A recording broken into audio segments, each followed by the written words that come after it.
Welcome to the Lensrentals podcast. I'm Ryan Hill. This week, I'm talking with Sam Wiles, color engineer at FilmConvert. Since the very beginning of digital cinema, people have been trying to get video to look more like film, and that's a very difficult thing to get right. At least at a professional level, it's not just a matter of applying a color filter. You have to consider response curve, dynamic range, highlight roll-off, grain, and all kinds of other minute traits of a film image.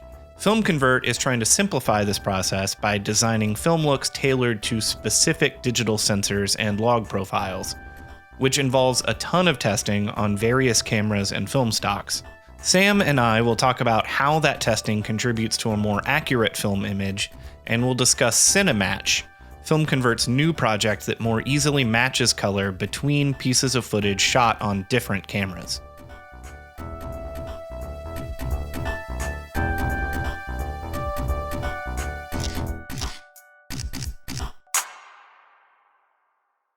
Sam Wiles, welcome to the Lensrentals podcast. Thank you so much for joining me. Hey, Ryan. Thank you.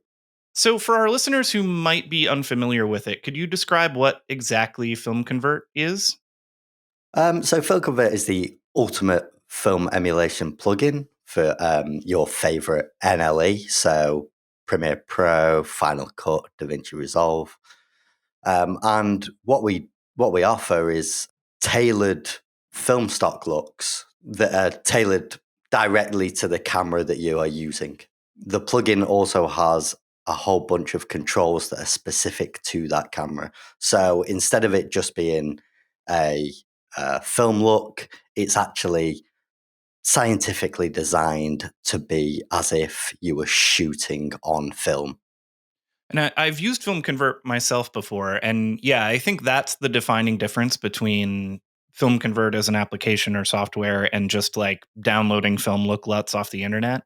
The experience is not turning whatever generic footage into whatever generic look or bleach bypass or whatever. Yeah. You're specifically saying this is, for example, S-Log3 footage, and I want it to look like this specific film stock. Yes. And I imagine to get that very specific look tuned into the very specific sensors that you're working with, you have to do a lot of testing with these cameras. What does the process of sensor testing look like for you? What sort of tests do you do? So we ensure that all our testing is done under controlled environments. We have a specific room where everything we control all the elements of what we're capturing, and then we make sure we get our hands on every camera. If we offer a camera pack download on our site, we've had that in our hands, and it can take weeks sometimes to profile these cameras. I would take a camera that we've got and I would take it into the room, and we have various tests, various color tests, various dynamic range tests that we would run on the camera, and then we'd ensure that we cover every picture profile that is within the camera that we can, so that we can basically make the most robust camera pack we can for each camera. Are these more scientific tests or real world, say, field tests, or a combination of the two? The tests are always scientific. We have our library of camera data is really unrivaled now. We've got so much color data from these cameras, and all of that data is captured in the controlled environment. But then, we'll take it out and we'll test it in different environments, different lighting conditions, things like that, just to give us time to get used to the camera, what's it like, and how it differs from other cameras, and just to test that we're getting the correct response that we want out of the camera packs. I think another cool thing about FilmConvert is that the supported sensors and supported manufacturers are not just like ARRI, Canon, Red, Sony. Those are there, obviously, but you also support the iPhone sensor. There's a FilmConvert pack for DJI, these smaller sensors that people may not think of immediately as like cinema cameras. Yes. Are there particular challenges in working with those smaller sensors versus, say, like a Red? Yes. In short, yes. The the basic way to put it is, as I do most of the profiling myself and things like that, my life is a lot easier if an Arri Alexa comes through the door than something like an iPhone. These things on the camera that you can't really control as well as something that the cinema cameras give you full control, whereas the smaller sensor cameras and stuff have things that are built in that serve a purpose, but not exactly for what we're trying to do. So you sometimes you're fighting these processes and things like that. So yeah, in short, I do have trouble sometimes with the smaller sensors. So I'd imagine dynamic range would be the first challenge. Yeah. In a lot of cases, say with a Red or an Alexa, you're working with a sensor that probably has more dynamic range than the film you're trying to replicate. And in the case of, say, an iPhone or maybe some smaller DJI sensors, you're working with less dynamic range than the film you're trying to replicate. Yeah, there's also the smaller sensors have the same color science that the cinema cameras have and things like that. Like, so log profiles obviously are what we aim to capture with in the video world, depending on the scene. And when they're added to the smaller sensors, then it can be problematic, especially if the smaller sensor cameras can only capture 8-bit and things like that. They can obviously capture more dynamic range because of the color science, but it's really stretching the sensor to its limit. There's always challenges. There's always new things you don't expect from these different cameras and things like that. It keeps you on your toes, but it's all part of the job and all part of the fun, really. Are there cameras you support with FilmConvert that you didn't think you would be able to? Sometimes the iPhone was surprising that we could put that together, or not so much the process. We're pretty solid on the process now, and it's more shocking when you realize that this stuff is being used to a more, like, it's being requested more and more. Like, as soon as people found out about the new iPhone 12 Pro Max being 10-bit with their Dolby Vision capture technology, like, the requests through our inbox is just through the roof. People want the new iPhone profile and things like that, and they do want to use it now as a B cam. And I mean, I've seen examples online of quite high level productions using iPhones to shoot. So in terms of the profiling, although these things can be difficult, it's never really. I'm confident we'll be able to do it with enough man hours behind it. Is the shocking thing really for me is the cameras that get requested, and then it's like, wow, people want to use this one. That's cool. That's interesting. Let's see what we can do. Do you have a broad idea of about how many camera systems FilmConvert supports? I know the list is substantial.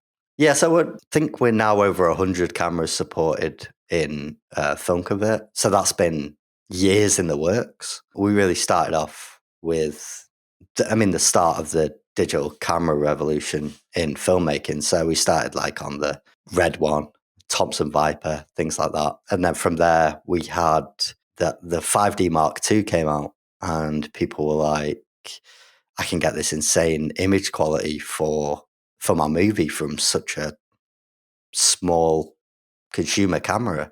And then we thought, well, why not see if we can develop profiles for the 5D? And when we did that, then we realized that we can apply this process to every camera on the market if we wanted to. So then we expanded out to as many as we can profile. And obviously, because of the way we do things, it's difficult to support everything that's out there, but we try to stay on top of everything that's really in use and that is high demand. And as far as your supported film stocks go, are the tests you have to do to determine the color characteristics of these film stocks similar to the tests you have to do to determine the sensor color characteristics on the cameras? Yes, there were initially. We have always had that target. So we're not reshooting lots of the same film stock over and over again. We have a target, which is the 19 film stocks. We have plenty of data on what they're supposed to look like. The work really comes from the digital camera side and trying to target those looks. So when we were first developing the process, sure, it was a very similar process, but once that was established, we now for the past few years have just been aiming towards these looks. What about grain?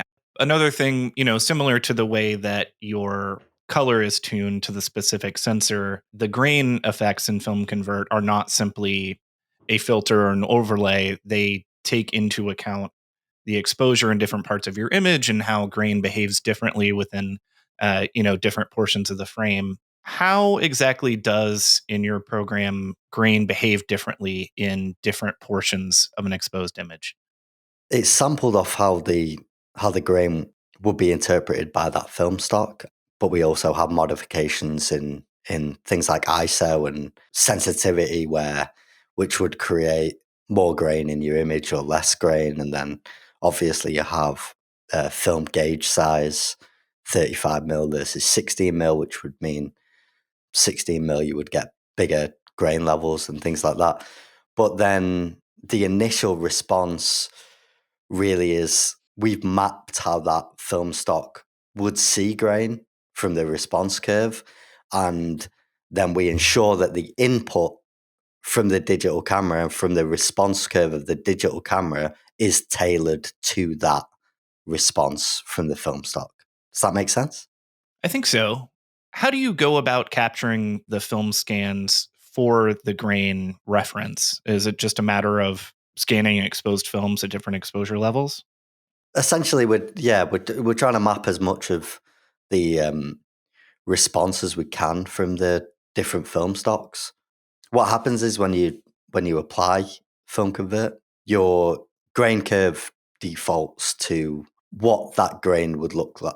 The response of that grain for that film stock would be by default from our scans and our captures in the first place.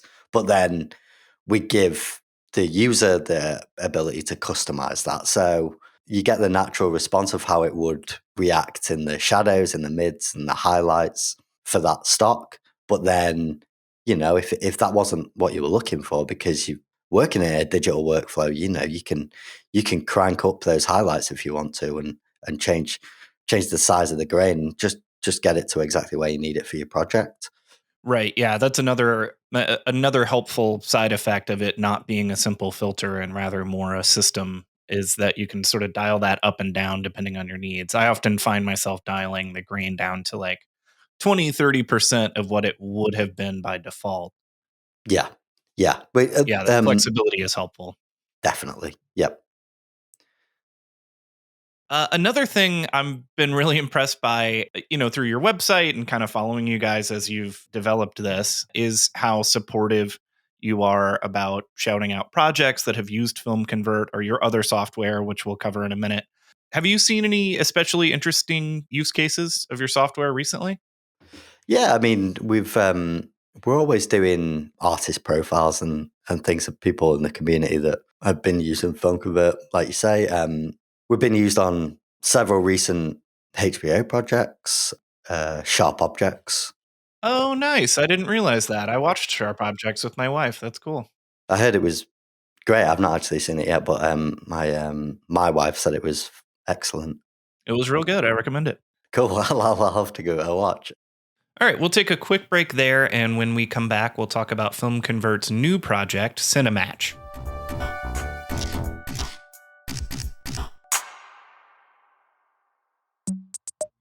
If you only know Lensrentals from our yelling about cameras on the internet, there's more to the story.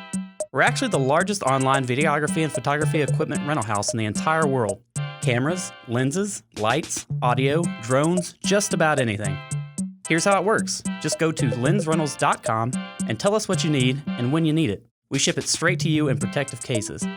You use it for whatever your heart desires, then ship it back to us with the included return label. Next time you need equipment for a shoot, head to lensrentals.com/podcast for a discount on your order. That's lensrentals.com/podcast. Welcome back to the Lensrentals podcast. My guest is Sam Wiles, color engineer at FilmConvert. So, Sam, you recently introduced sort of a companion software to FilmConvert called Cinematch. Can you describe what Cinematch does? So Cinematch is a solution for camera matching specifically. So if you're going into your grade, you've got a timeline, you've got a bunch of different cameras on your timeline. So you've got some B-roll of some drone footage from a DJI camera, you've shot your A camera on a Alexa or a Red, something like that, and then you've got some footage from Blackmagic Pocket camera or a A7S that you want to throw into the timeline as well. What you'll find is you have a timeline of completely mismatched colors. Each manufacturer has got the different interpretations of color, and what Cinematch aims to do is allow you to target all of your color in the project to your A cameras. So you have a nice neutral timeline, a nice neutral base grade to then go on and work on your creative grade, work on the fun stuff. So all the color correction part of color grading, which is matching exposure and white balancing and things like that, is already a headache. And then you start bringing in different cameras from different manufacturers, and then you're all over the place. You've got a lot of work to do to get them into a neutral space, really, before you can even think about doing, the fun stuff, the creative grade. So Cinematch is designed to camera match and color correct your footage as quickly as possible so that you can then move on to the fun stuff. And I'm guessing this is based around a lot of the same tests and information that you had already gathered for FilmConvert. Yeah. So because of our library of sensor data, we were able to build Cinematch. What happened with FilmConvert is because of the way that we process every camera, people started to use FilmConvert as a camera matching solution because we're so particular about these transforms. You can get a really uniform film look across multiple cameras. What we saw was needed in the industry was a dedicated camera matching tool that wasn't directly to a film stock, but directly for the ease of color correction. So you can apply FilmConvert after Cinematch and still get your film look and use FilmConvert as a creative grading tool. But we wanted to refine Cinematch to make those initial adjustments that are necessary to be as easy as possible. What did you find challenging about matching color between so many different sensors? What was like the largest hurdle you had to jump? There's a number of things where this becomes difficult. The differences in dynamic range and how the interpretation of the light is being captured by the sensor and the color. The sensor match is key here. So Cinematch is built on sensor matching technology that takes into account sensor characteristics and color science. A lot of people think that it's just the color science element that is important in this process, and it's a key feature. Your camera will capture specific color science, which is the color gamut, the space in which it's capturing the colors, and the gamma curve, which is the response curve that it's gathering the light on, which can be uniform across multiple cameras, which is where the problem comes in. So if you're shooting on, say, a Sony Venice, you're shooting S-Gamut 3, S-Log 3. You can then grab their latest new vlogging camera, the ZV-1, and that will have S-Gamut 3, S-Log 3 on it. So just a standard color science match would suggest that those two cameras are giving you the exact same image, and they're just completely not. Obviously, it's a Venice versus a vlogging camera. You need to access the sensor data. You need to see how the sensor reacts to different colors, and then take that into account. That's where the heavy lifting of Cinematch is, and that's why we were able to build Cinematch as good as it is, because we've got that years and years of knowledge of capturing the right data. And is it primarily for matching log to log like you described?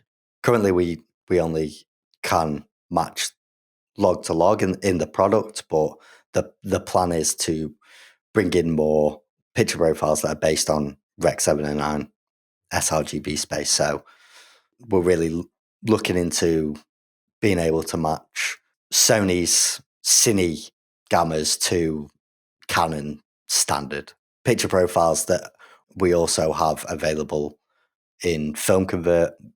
We're working hard to bring that across the Cinematch too. And about how many cameras are supported currently by Cinematch? I think we have currently around 80, all log profiles, like you've said. And hopefully once we look into the sRGB Rec 709 world, we will then be expanding the list. But we're always adding new cameras all the time. We've got a couple on the horizon right now. The Sigma FP, for example, we're looking to add that very soon. Nice. We carry the FP. That thing is weird. Yeah, I really liked it. I haven't used it personally. I like the idea of it. Everything I read was very, I don't know, they're trying some interesting stuff. Yeah, it was just a nice little camera for in your hand. It felt like it felt very versatile. Good build quality to it.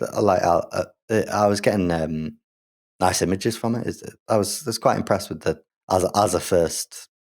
Well, it's not really a first swing, but it kind of feels like a first swing from Sigma, and it's nice. Yeah.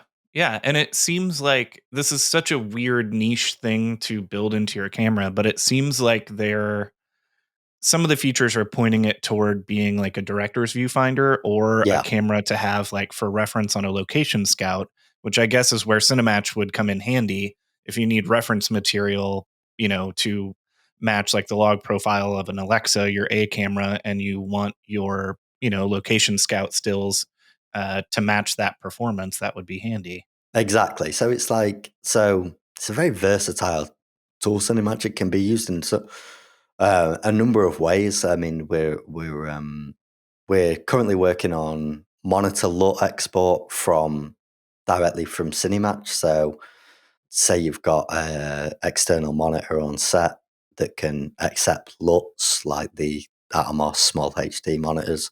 You could put out your Cinematch LUT with the transform to your ARRI Alexa and see what the ARRI would be seeing on set, sort of thing. So it's not just a post tool; it can be really useful in production too. Anything else you're working on right now that you're excited about? No, all our hands have been on deck on Cinematch. It's been a long time coming. We were working on it for over 4 years, I think, and we're really just all speed ahead now on getting that product into the hands of as many people as possible. And the intention really is to so that people don't think that, oh, I have a bunch of different cameras from a different manufacturers. This means I can't do a multicam shoot because it's going to be too much of a headache in post. We really want this to open up the world of multicam shooting to everyone, really. Yeah, that absolutely makes sense. And it's only becoming more and more common, I feel like, in, the last few years with people mixing, like you mentioned, drone footage and maybe gimbal footage with a smaller camera. I think, a tool like this, while it would have always been helpful, is maybe especially helpful now. Yeah. So it's like, you could shoot like Tony Scott or something. Right. You've got from any level of production. It just gives filmmakers freedom to then go, oh yeah, actually, I'd really love to get some drone footage in here, and I don't really have to worry about the amount of time that it'll take in post to get this to work. I can just do it without the headache. Well, Sam, thank you so much for joining me. I really appreciate it. Hey, thank you, Ryan. It was great. Thanks for listening to the Lensrentals podcast. If you want to try FilmConvert out for yourself, there's a free trial on their site at FilmConvert.com. That's FilmConvert.com. And as always, we'll link to that trial and everything else we talked about in the show notes.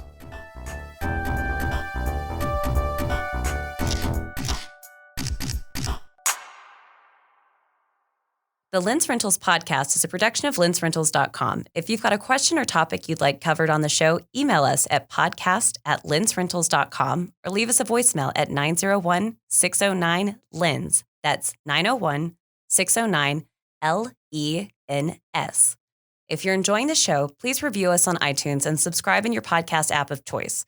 Make sure to check the show notes for a link to this week's coupon code, and as always, Roger Cicala will leave you with an inspirational quote.